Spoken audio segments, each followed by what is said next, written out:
أعوذ بالله من الشيطان الرجيم. بسم الله الرحمن الرحيم. رب اشرح لي صدري ويسر لي أمري واحلل عقدة من لساني يفقه قولي. رب زدني علما. اللهم فقهنا في الدين. رب يسر ولا تعسر وتمم بالخير وبك نستعين آمين. آج ہمارا 14واں پارہ ہے اور 14واں پارہ سے پہلے ایک آیت پچھلی 13ویں پارے میں ہے، سورہ حجر سٹارٹ ہو رہی ہے، اس کو دیکھ لیتے ہیں، سورۃ الحجر، اور ساتھ ہی 14واں پارہ بھی سٹارٹ ہو رہا ہے، ٹھیک ہے۔ بسم اللہ الرحمن الرحیم۔ اس میں سب سے پہلے جو چیز 14ویں پارے میں بیان کی گئی ہے وہ یہ ہے کہ ربما یود الذین کفروا لو کانوا مسلمین، بعید نہیں یعنی کہ دور نہیں ہے وہ وقت کہ جب وہی لوگ جنہوں نے آج دعوت اسلام کو قبول کرنے سے انکار کر دیا ہے پچھتا کر کہیں گے کہ کاش ہم نے سر تسلیم خم کر دیا ہوتا، یعنی کاش ہم ایمان لے آئے ہوتے، یعنی جنہوں نے آج اسلام قبول نہیں کیا، دائرہ اسلام میں نہیں آئے، وہ کچھ وقت کوئی وقت ایسا آئے گا کہ کہیں گے کاش ہم نے اسلام قبول کیا ہوتا تو ہمیں پچھتانا نہ پڑتا۔ اس کے بعد آگے ہم دیکھتے ہیں کہ مجرمین کے دلوں میں تو یہ ذکر جو ہے اللہ کا ذکر وہ صلاح کی مانند گزارتے ہیں۔ اللہ تعالیٰ کہتے ہیں کہ جو مجرم لوگ ہیں نا، وہ جب اللہ کا ذکر، اللہ کا قرآن سنتے ہیں نا، تو ان کو ایسے لگتا ہے جیسے ان کے کسی نے سلاخ ان کے اندر سے پرو دی ہو، اتنی ان کو تکلیف ہوتی ہے۔ اور جب اہل ایمان اللہ کے ذکر کو یعنی اس کے قرآن کو سنتے ہیں تو ان کو یہی قرآن ان کے لیے ٹھنڈک کا باعث بنتا ہے، جبکہ مجرم اس کو سن کر تکلیف میں مبتلا ہو جاتے ہیں۔ اس کے بعد آگے انسان کی پیدائش کا ذکر ہے کہ کس طرح انسان کو پیدا کیا گیا، اس کو سڑی ہوئی مٹی کے سوکھے گارے سے بنایا، یعنی اس کی جو پیدائش کا آغاز ہوا، جیسے پہلے بھی میں نے بتایا تھا کہ پیدائش کا جو آغاز ہے وہ انسان کا جو ہوا ہے وہ سڑی ہوئی مٹی کے سوکھے گارے سے اس کو پیدا کیا گیا۔ اور جنوں کے بارے میں آتا ہے کہ جنوں کو اللہ تعالیٰ نے آگ کی لپٹ سے پیدا کیا ہے، یعنی وہ آگ سے بنائے ہوئے ہیں۔ اس کے بعد آگے ہم دیکھتے ہیں کہ شیطان نے پھر مہلت مانگی تھی نا اللہ تعالیٰ سے، کہ آپ مجھے مہلت دیں تو میں آپ کے جو بندے ہیں نا ان کو بہکاؤں گا، ان کو پھسلاؤں گا، ان کے لیے دل فریبیاں پیدا کروں گا، یعنی غلط چیزوں میں، بری چیزوں میں، جو گناہ کے کام ہیں ان میں اٹریکشن پیدا کروں گا اور وہ کر لیں گے۔ کیونکہ گناہ کا کام انسان کیوں کرتا ہے؟ کیونکہ اس میں اٹریکشن بہت ہوتی ہے، اس میں مزہ بہت ہوتا ہے، اس میں انسان کھنچتا چلا جاتا ہے۔ اور جو نیکی کا کام ہے، جو اللہ کو پسند کام ہے، وہ انسان کو کرنے بڑے مشکل لگتے ہیں، اس میں کوئی دل فریبی نہیں ہے، کیونکہ دل فریبی تو شیطان نے ڈالی ہے غلط کاموں میں۔ تو اس نے کہا کہ میں تمہارے انسانوں کو، اللہ سے کہا کہ میں تیرے انسانوں کو بہکاؤں گا، بندوں کو، ان کو دل فریبیاں پیدا کروں گا غلط کاموں میں، سوائے تیرے خاص بندوں کے۔ اس نے یہ بھی کہہ دیا کہ سوائے تیرے خاص بندوں کے، یعنی جو خاص بندے ہوں گے وہ میرے حربوں میں، میری دل فریبیوں میں، جو میرے جال ہوں گے ان کے اندر وہ نہیں آئیں گے۔ اس کے بعد آگے جہنم کے دروازوں کا ذکر آتا ہے کہ جہنم کے 7 دروازے ہیں، اور گناہوں کے حساب سے، یعنی جس طرح کے جیسے لوگوں کی کیٹیگریز بنا دی جائیں گی نا کہ یہ منافقین ہیں یا یہ وہ ہیں، اس طرح کیٹیگریز بنا کے تو ان کو اس طرح کے دروازوں سے پھر داخل کیا جائے گا۔ جیسے جنت کے بارے میں بھی آتا ہے، جنت کے بھی دروازے ہیں، تو اس طرح جہنم کے بھی دروازے ہیں۔ اس کے بعد آگے ہم دیکھتے ہیں کہ حضرت ابراہیم کے گھر میں جو فرشتے آئے تھے ان کا ذکر آیا ہے کہ ان کے گھر میں فرشتے آئے، انہوں نے پھر حضرت اسحاق کی خوشخبری دی ان کو۔ اور اس کے بعد پھر بعد میں آ رہا ہے کہ اللہ تعالیٰ نے نبی صلی اللہ علیہ وسلم کو فرمایا جا رہا ہے کہ اللہ تعالیٰ نے آپ کو 7 آیات دی ہیں جو بار بار دہرائی جانے کے لائق ہیں۔ سبع من المثانی، وہ ہے سورہ فاتحہ، یعنی وہ 7 آیات ایسی دی گئی ہیں جو بار بار دہرائی جاتی ہیں۔ ہم دیکھیں نا کہاں کہاں دہراتے ہیں ہم اس کو، نماز جو ہے اس کے بغیر مکمل ہی نہیں ہوتی، لازمی پڑھنی ہوتی ہے سورہ فاتحہ، یعنی وہ بار بار دہرائی جانے والی ہے۔ اور اس کو اللہ تعالیٰ نے ایک تحفہ کہا ہے نبی صلی اللہ علیہ وسلم کو کہ میں نے آپ کو یہ دی ہے، اور کیا دیا؟ قرآن عظیم عطا کیا ہے۔ اور ساتھ ہی کہا جا رہا ہے کہ جب نبی صلی اللہ علیہ وسلم یہ بھی کہا جا رہا ہے کہ لوگ کی طرف کو ملنے والی متاع دنیا، یعنی دنیا کی نعمتیں، دنیا کی چیزیں اور دنیا کا مال اور سب کچھ، اس کی طرف آپ آنکھ اٹھا کے بنا دیکھنا، کیونکہ ہم نے آپ کو جو دے دیا ہے نا اس سے بہترین چیز کوئی نہیں ہے۔ ایک سورہ فاتحہ اور ایک قرآن پاک، اس کو ہر چیز سے بہتر کہا گیا ہے، اور کسی چیز کی طرف بھی آنکھ اٹھا کر نہیں دیکھو۔ اور اس کے بعد سورہ نحل ہے۔ سورہ نحل میں بہت زیادہ اللہ تعالیٰ کی جو ہے نا وہ نشانیاں بہت بتائی گئی ہیں۔ اس میں سب سے پہلے یہ بتایا گیا کہ اتا امر اللہ فلا تستعجلوا، سب سے پہلے یہ بتایا جا رہا ہے کہ اللہ کا فیصلہ آ گیا ہے۔ اللہ کا فیصلہ کیا ہے؟ اس کے بارے میں ہے کہ وہ ہجرت ہے، نبی صلی اللہ علیہ وسلم کو ہجرت کا حکم دیا گیا ہے یہاں پر، کہ اب آپ، کیونکہ نبی اس وقت تک ہجرت نہیں کرتا جب تک کہ وہ اس کو اللہ کا حکم نہ آ جائے، خواہ قوم اس کو کتنا ہی ستائے۔ جیسے میں نے حضرت یونس کے معاملے میں پڑھا تھا کہ انہوں نے اللہ تعالیٰ کی اجازت کے بغیر اس قوم سے نکل گئے تھے، تو نبی صلی اللہ علیہ وسلم نے بھی ہجرت اس وقت ہی کی تھی جب اللہ تعالیٰ کا حکم آ گیا تھا۔ یہاں پر فرمایا جا رہا ہے کہ اتا امر اللہ فلا تستعجلوا، تو اب اس کے لیے جلدی نہ مچاؤ۔ اچھا، اب جب ہجرت آ جاتی ہے تو پھر کیا ہوتا ہے؟ قوم کی جو مہلت عمل ہے نا وہ ختم ہو جاتی ہے، یا تو ان کے اوپر اللہ کا عذاب آ جاتا ہے، آسمان سے، زمین سے، کہیں سے بھی، یا پھر اللہ تعالیٰ نبی اور اس کے پیروکاروں کے ذریعے سے، جو اس کے فالوورز ہوتے ہیں نبی کے، ان کے ذریعے سے اس قوم کو تباہ و برباد کر کے رکھ دیتے ہیں۔ تو یہاں پر بتایا جا رہا ہے کہ اللہ کا فیصلہ جو ہے وہ آ گیا ہے، اور اس کے بعد اللہ تعالیٰ کی بہت ساری نشانیوں کا یہاں پر ذکر آ رہا ہے۔ اس میں سب سے پہلے یہ بتایا گیا ہے کہ جانور پیدا کیے۔ اچھا، اب جانوروں میں کیا ہے نشانی؟ کہ جانوروں کے میں سے ان کی جو کھال ہوتی ہے وہ پوشاک کے کام آتی ہے، یعنی اس سے لوگ ڈریسز بناتے ہیں اور بہت سی چیزیں اس طرح کی بنتی ہیں۔ پھر اس کا جو گوشت ہوتا ہے وہ کھانے کے کام آتا ہے، اور دوسری ایک اور چیز یہ کہ جانوروں کے اور بھی بہت سے فائدے ہیں، جیسے سواری کے کام آتا ہے۔ ٹھیک ہے، سواری کے کام بھی پہلے جانور ہی آیا کرتے تھے، اب تو اتنا یوز نہیں رہا لیکن ابھی بھی ہوتے ہیں، لیکن پہلے تو صرف جانور ہی یوز ہوتے تھے سواری کے لیے، اور بوجھ اٹھانے کے لیے بھی جانور ہی اب تو بہت بڑی بڑی گاڑیاں اور چیزیں آ گئی ہیں نا، لیکن پہلے کیا تھا؟ پہلے صرف اور صرف جانور ہی تھے جو سواری کے بھی کام آتے تھے اور ساتھ ساتھ بوجھ اٹھانے کے بھی کام آتے تھے۔ اس کے بعد اللہ تعالیٰ نے آگے فرمایا ہے کہ آسمان سے پانی برسایا۔ اچھا، پانی جو ہے وہ کیسی زبردست چیز ہے کہ انسان بھی اس سے سیراب ہوتے ہیں، جانور بھی سیراب ہوتے ہیں، انسانوں کے لیے، جانوروں کے لیے خوراک بھی بنائی جائے، پانی سے ہی پیدا ہوتی ہے۔ یعنی جب پانی زمین پر گرتا ہے تو کیا ہوتا ہے؟ زمین سے سبزہ نکلتا ہے، پھل پیدا ہوتے ہیں، ہر چیز جو ہم کھاتے ہیں وہ جب پانی جاتا ہے زمین میں تو پھر زمین کے اندر سے نکلتا ہے۔ یعنی پانی ایسی اللہ تعالیٰ کی نعمت ہے، اس کی اتنی بڑی نشانی ہے، اور یہ آسمان سے ہی اترا ہے۔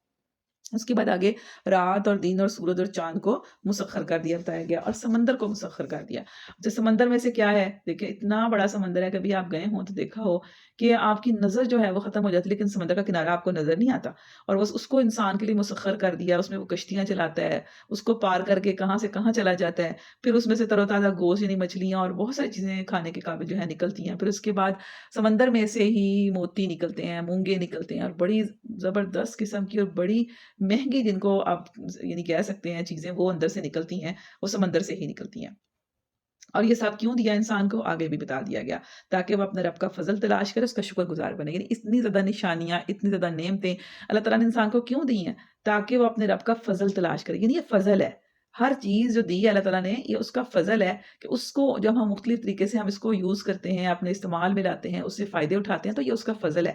اور اس کا اور دوسرا کیا کریں؟ جب اس کا فضل تلاش کریں چیزوں میں، جب ہم اس کی نعمتیں استعمال کریں، فائدے اٹھائیں، تو کیا کریں؟ پھر اس کا شکر گزار بنیں، اللہ کا شکر کرے، ناشکری نہ کرے، پھر اسی کی بات مانے، اس کا شکر گزار ہو۔ پھر اس کے بعد پہاڑوں کا ذکر آتا ہے کہ پہاڑوں کو کس طرح میخیں بنایا، یعنی زمین کے اندر میخیں یعنی کیلوں کی طرح گاڑ دیا تاکہ زمین کو سٹیبل کیا جائے، پھر دریا جاری کر دیا، قدرتی راستے بنائے، یعنی بہت سے راستے تو اب ہم بناتے ہیں نا، بہت سے راستے قدرتی بھی ہوتے ہیں، اور پھر زمین میں راستہ بتانے والی علامتیں رکھ دیں تاکہ انسان کو کہیں جانا ہو تو اس کے لیے پریشانی نہ ہو۔ جس طرح آج کا دور میں ہم دیکھتے ہیں نا کہ جب ہم نکلتے ہیں تو سائن بورڈز لگے ہیں، ہر چیز سامنے ہمارے موجود ہے، پہلے ایسے نہیں تھا۔ پہلے کچھ چیزیں تھیں، کچھ علامتیں تھیں جن کو دیکھ کر لوگ ٹریول کیا کرتے تھے، سفر کیا کرتے تھے۔ اب تو بہت زیادہ آسانیاں ہو گئی نا، ہم تو اس وقت تصور بھی نہیں کر سکتے جب بڑے بڑے صحرا، میدان، اتنی بڑی بڑی جگہ آئی تھی کہ انسان کو پتہ بھی نہیں چلتا تھا کہ کہاں سے کہاں وہ گھوم گیا، لیکن اللہ تعالیٰ نے اس وقت بھی انسان کو اس کی ہدایت کے لیے، چلنے کے لیے، اس کی رہنمائی کرنے کے لیے ایسی علامتیں رکھ دی جس سے انسان اپنی جگہ پر پہنچ جاتا تھا ان علامتوں کے ذریعے سے۔ اور اس کے بعد لوگ ستاروں سے دیکھ کے بھی اپنے سفر کو دیکھتے تھے، کہ ستاروں کو دیکھتے تھے، ان کے حساب سے چلا کرتے تھے، اور بہت ساری چیزیں تھیں جس کی وجہ سے لوگ، جو علامتیں تھیں، جو نشانیاں تھیں جن سے لوگ سفر کر لیا کرتے تھے۔ اور اس کے بعد اللہ تعالیٰ سوال کر رہے ہیں کہ کیا وہ جو پیدا کرتا ہے اور وہ جو کچھ بھی پیدا نہیں کرتے، کیا برابر ہو سکتے ہیں؟ کیونکہ لوگ کیا کرتے تھے؟ شرک کرتے تھے۔ یہ مکی صورت ہے نا، تو لوگ کیا کرتے تھے؟ شرک کرتے تھے نا، اللہ تعالیٰ کے ساتھ دوسری ہستیوں کو بھی پکارا کرتے تھے، اللہ کو بھی پکارتے تھے لیکن ساتھ اس کے دوسری ہستیوں کو بھی انوالو کر لیتے تھے۔ تو اللہ تعالیٰ کہتے ہیں کہ کیا وہ جو پیدا کرتا ہے، یعنی اللہ تعالیٰ، اور وہ جو کچھ بھی پیدا نہیں کرتے بلکہ ان کو پیدا ہی کیا جاتا ہے اگر وہ انسان ہو تو وہ کیا برابر ہو سکتے ہیں؟ کبھی بھی برابر نہیں ہو سکتے۔ آگے کہا فرمایا جا رہا ہے کہ لوگ دوسری ہستیوں کو پکارتے ہیں اللہ کو چھوڑ کر، اور وہ جن کو پکارتے ہیں وہ مردہ ہیں، زندہ نہیں ہیں، یعنی وہ ایسی چیزوں کو پکارتے ہیں جو زندہ بھی نہیں ہے، ایسے کو پکارنے کا کیا فائدہ جس کو خود بھی نہیں پتا کہ میں کہاں ہوں، جس کو اپنا ہی نہیں پتا، اس کو پکارنے کا کیا فائدہ؟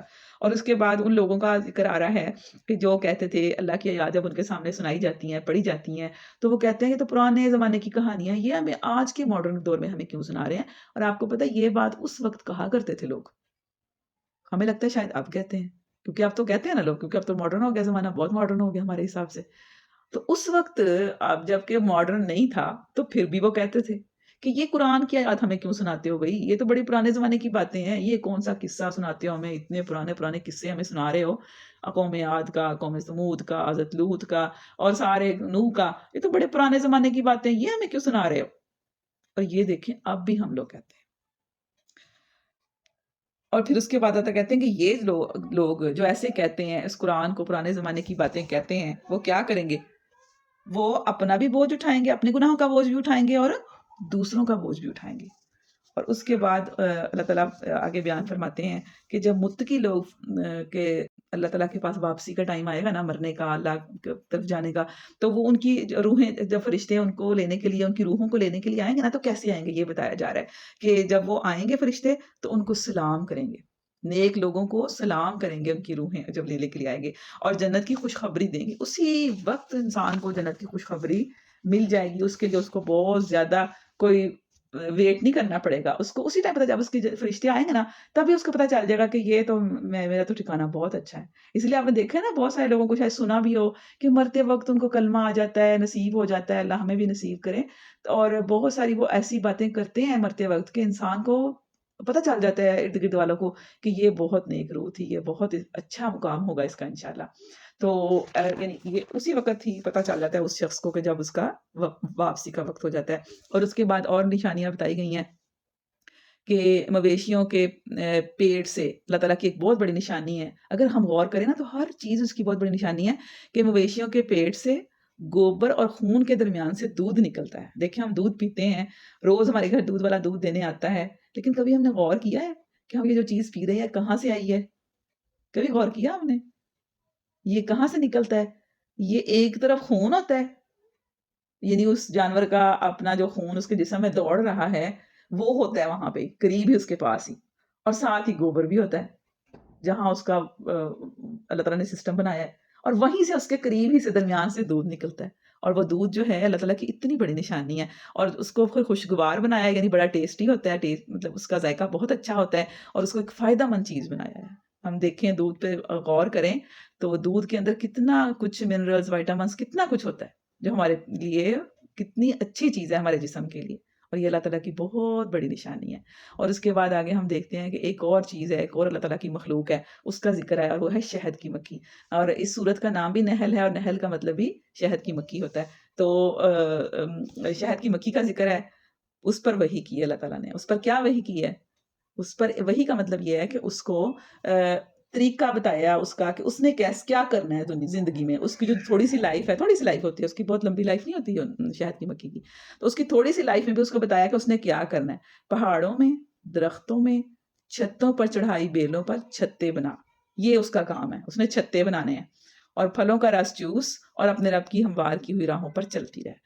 اور آپ کو پتہ ہے اگر آپ تھوڑا ریسرچ کریں اس کے اوپر تو شہد کی مکھی جو ہے نا بہت زبردست، بہت ڈسپلن، بہت ترتیب کے ساتھ چلنے والا ایک اللہ تعالیٰ کی مخلوق ہے، باقاعدہ ان کا ایک لیڈر ہوتی ہے، اور اس کی وہ سربراہی میں وہ کام کرتی ہیں، اور بہت تیز وہ کرتی ہیں، وہ بالکل اپنے کام سے ادھر ادھر نہیں منہ پھیرتی، جو ان کو پتہ ہے ہماری زندگی کا یہ مقصد ہے وہ اسی مقصد پہ زندہ ہوتی ہیں اور اسی مقصد پہ وہ جان دے دیتی ہیں۔ تھوڑا سا شہد بناتی ہے ایک مکھی یہ پوری زندگی اپنی میں، لیکن وہ اس کو بہت ٹریول کرنا پڑتا ہے، بہت دور دور وہ جاتی ہے وہ رس چوسنے کے لیے، پھر رس چوستی ہے، پھر اس کو اپنے اندر لے کے جاتی ہے، پھر اندر سے اس کے وہ نکلتا ہے، یعنی اس طرح اللہ تعالیٰ نے اس کو ایک طریقہ پورا بتایا ہے، اس کو زندگی کا ایک مقصد بتایا ہے۔ اچھا اس میں ہمارے لیے پھر اللہ تعالیٰ فرماتا ہے کہ اس کے اندر سے جو شربت نکلتا ہے وہ شفا ہے، یعنی جو شہد کی مکھی کے اندر سے شربت نکلتا ہے نا وہ شفا ہے، وہ کیا ہے؟ وہ شہد ہے اور وہ نشانی ہے۔ اور شہد کے بارے میں آپ کو پتہ ہی ہوگا کہ کتنی زبردست چیز ہے، اتنی زیادہ بیماریوں کی شفا ہے شہد کے اندر، اور اللہ تعالیٰ کی بہت بڑی نعمت ہے۔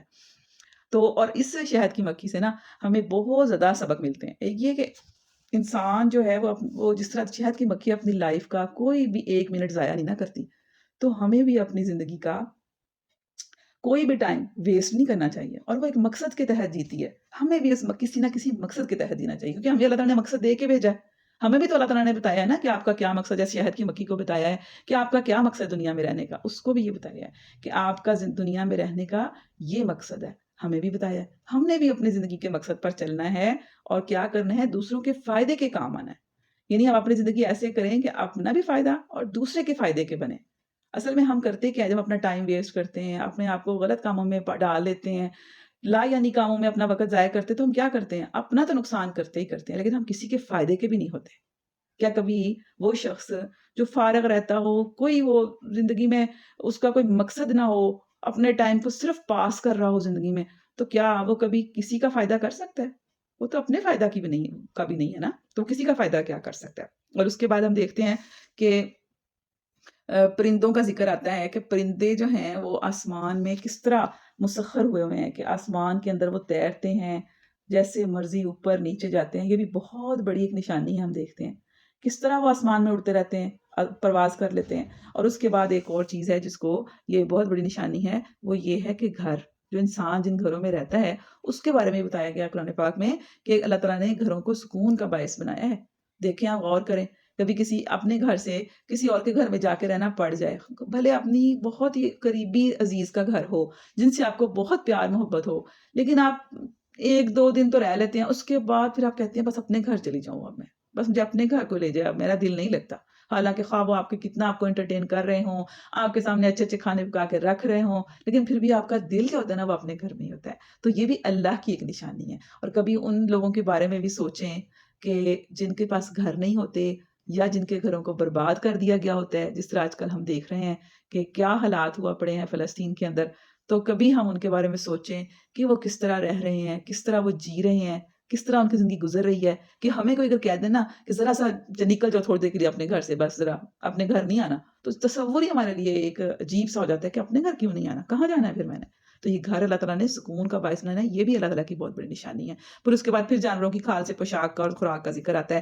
پھر اس کے بعد حکم دیا جا رہا ہے کہ جب قرآن پڑھنے لگو تو شیطان سے اللہ کی پناہ مانگ لیا کرو، یعنی تعوذ پڑھ لیا کرو. یعنی اعوذ باللہ پڑھنا کیا ہے، ایک حکم ہے اللہ تعالیٰ کا کہ جب قرآن پڑھو تو کیا کرو، یعنی کیونکہ شیطان جو ہے نا وہ قرآن نہیں پڑھنے دیتا، اور اگر آپ پڑھنے لگ بھی جاتے ہیں نا تب بھی وہ آپ کا دھیان قرآن سے ہٹاتا ہے، وہ آپ کو اور باتیں یاد کراتا ہے. اور آپ کو پتہ ہے تجربہ کیا ہوا، جب قرآن پڑھنے کا سوچے نا تو ضرور کوئی ایسا کام یاد آ جائے گا جو کبھی پہلے یاد بھی نہیں آیا ہوتا تھا، اور پھر آپ سب کچھ چھوڑ کے اس کی طرف بھاگ جاتے ہیں. یا چلو اگر کبھی پکڑ ہی لیا، قرآن پاک پکڑ لیا، تو اب جناب پکڑا ہے تو ساتھ ہی شیطان جو ہے نا آپ کو بتائے گا کہ بھی زیادہ دیر نہ پڑھ لینا، جلدی جلدی بس ختم کر لو. یا پھر وہ آپ کو کوئی دھیان ایسی کسی الجھن میں ڈال دے گا کہ آپ کو یاد نہیں کہ قرآن پاک پکڑا ہوا ہے، اس کو سمجھنا بھی ہے، اس کے معنی پر غور بھی کرنا ہے، اس میں کیا لکھا ہے کچھ پتہ نہیں چلتا، بس ایسے ہی پکڑا اور فٹافٹ چھوڑ دیا. تو شیطان جو ہے نا وہ پڑھنے نہیں دیتا، اس لیے شیطان سے اللہ کی پناہ مانگنی ہے کہ اللہ تعالیٰ مجھے اپنی پناہ میں لے لے.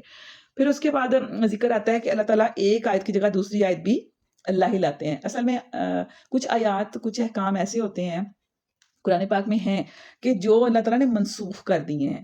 جی ٹھیک ہے، جیسے اللہ کا پہلے ایک حکم آیا، پھر اس کی ضرورت نہیں رہی، وقت کے حساب سے اس میں تبدیلی کرنی تھی، تو اللہ تعالیٰ نے وہ منسوخ کر دیا اور ایک نیا حکم دے دیا.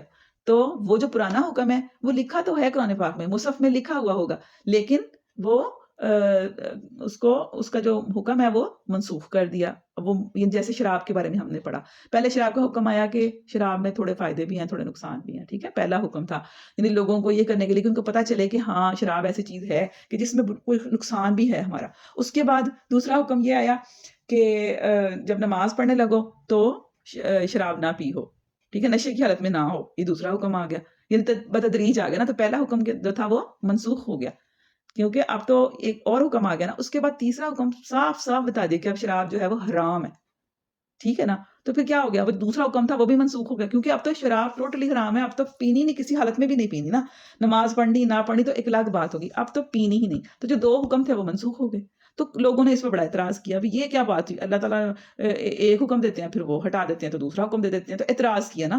تو اس کا جواب دیا گیا کہ اللہ تعالیٰ ایک آیت کی جگہ دوسری آیت لاتے ہیں نا، تو وہ بھی اللہ ہی کی آیت ہوتی ہے، وہ خود نہیں لکھتے نبی، وہ بھی اللہ نے ہی بتائی ہوتی ہے تو لکھی ہوتی ہے. ٹھیک ہے، اس کا جواب دیا گیا. اور اس کے بعد آگے آ رہا ہے کہ کفران نعمت کرنے کا نتیجہ بتایا گیا کہ جب انسان کوئی قوم یا کفران نعمت کرتی ہے، اللہ کی نعمتوں کو کا انکار کر دیتی. کیسے؟ کبھی ضائع کر کے، کبھی ان کو مس یوز کر کے، اور کبھی اور طریقوں کے ساتھ. تو کیا ہوتا ہے؟ اس کا نتیجہ کیا ہوتا ہے؟ بھوک ہے اور خوف. یعنی پھر اللہ تعالیٰ اس قوم کے اوپر بھوک مسلط کر دیتے ہیں. پھر اس کو مطلب اس کی بھوک ہی ختم نہیں ہوتی. یعنی مطلب یہ ہے کہ کھانے کی کمی ہو جاتی ہے. بھوک کیوں لگتی ہے؟ جب کھانے کی کمی ہوتی ہے. تو اس قوم کے اندر خوراک کی کمی کر دیتے ہیں اللہ تعالیٰ. اور دوسری کیا عذاب ہے اللہ تعالیٰ کا؟ پھر آتا خوف. یعنی کوئی ایسی چیز ان کے اوپر مسلط ہو جاتی ہے، کسی چیز کا ایسا خوف ان کو ڈال دیا جاتا ہے اللہ تعالیٰ کی طرف سے. ہوتا تو وہ ایسے ہی ہے، مطلب لگتا یہ نہیں کہ اللہ کی طرف سے ہے، لیکن وہ اللہ کی طرف سے ہی ہوتا ہے. ایسے اسباب بنا دیتے ہیں اللہ تعالیٰ کہ پھر انسان خوف میں مبتلا ہو جاتا ہے. جیسے ہم نے پچھلے دنوں دیکھا کہ کرونا آ گیا، اس کی وجہ سے کتنا زیادہ خوف تھا اور کتنی زیادہ پریشانی تھی. یہ اللہ کا عذاب ہے. اسی طرح مختلف موقع پر کبھی کسی اور صورت میں، کبھی کسی طریقے سے، مختلف طرح سے اللہ تعالیٰ انسانوں کے اوپر پھر آزمائشیں ڈالتے ہیں. اور یہ کس بات کا نتیجہ ہوتا ہے کہ انسان کو جو نعمتیں ملی ہوئی ہوتی ہیں ان کی وہ ناقدری کرتا ہے، ان کی قدر نہیں کرتا، چیزوں کو ضائع کر دیتا ہے. جیسے آج کل ہم دیکھتے ہیں نا کہ اب لائٹ جو ہے، بجلی کتنی کم ہو گئی ہے اور مطلب بہت زیادہ شارٹیج ہے. لیکن آج سے کچھ سال پہلے یہ نہیں تھی. چند سال پیچھے ہم چلے جائیں تو اس وقت لوگ کیا کرتے تھے؟ لائٹ کا بے تحاشا استعمال کرتے تھے. ٹھیک ہے، یعنی قدر نہیں کرتے تھے. اسی طرح اللہ تعالیٰ پھر وہ چیزیں آپ سے تنگ کر دیتے ہیں، لیکن ہم سمجھتے ہیں شاید ہمارے گناہ نہیں ہے، کوئی اور ہی وجہ ہے. یہ گناہوں کے بھی نتیجے نکلتے ہیں. اس کے بعد نبی صلی اللہ علیہ وآلہ وسلم کو حکم دیا جا رہا ہے کہ دعوت کا کام کیسے کرنا ہے. اس میں سے 2 چیزیں بتائی جا رہی ہیں کس طریقے سے آپ ایک حکمت کے ساتھ. یعنی آپ نے حکمت ضرور اختیار کرنی ہے. دعوت جو ہے حکمت کے بغیر نہیں ہوتی ہے، یعنی سمجھداری کے بغیر. صحیح ٹائم پر صحیح فیصلہ لینا حکمت ہوتی ہے. اور دوسرا عمدہ نصیحت کے ساتھ. یعنی نصیحت بھی کرنی ہے تو اچھے طریقے سے کرنی ہے. برے طریقے سے نصیحت کی گئی جو ہوتی ہے وہ قبول نہیں کی جاتی. اب آپ کو بھی کوئی برے طریقے سے بات کرے نا تو آپ اس کی بات کو واپس اسی کے منہ پہ مار دیتے ہیں. آپ کہتے ہیں اپنی نصیحت اپنے پاس رکھو. لیکن اگر آپ کوئی اچھے طریقے سے نصیحت کرے تو آپ اس کی بات کو پھر بھی سن لیتے ہیں اور اس پر تھوڑی بہت توجہ دے دیتے ہیں. تو اس لیے کہا فرمایا جا رہا ہے کہ ایک تو حکمت اور دوسری عمدہ نصیحت کے ساتھ لوگوں کو دعوت دیں. اور تیسری بات جسے منع کیا جا رہا ہے، ایک اور بات جسے منع کیا جا رہا ہے وہ یہ ہے کہ بحث اور مباحثہ نہ کریں. ٹھیک ہے، جس چیز میں لوگ بحث کریں، الجھیں، اس چیز سے پیچھے ہٹ جائیں. اللہ تعالیٰ ہمیں قرآن پاک کا صحیح فہم عطا فرمائے. آمین. وآخر دعوانا الحمدللہ رب العالمین.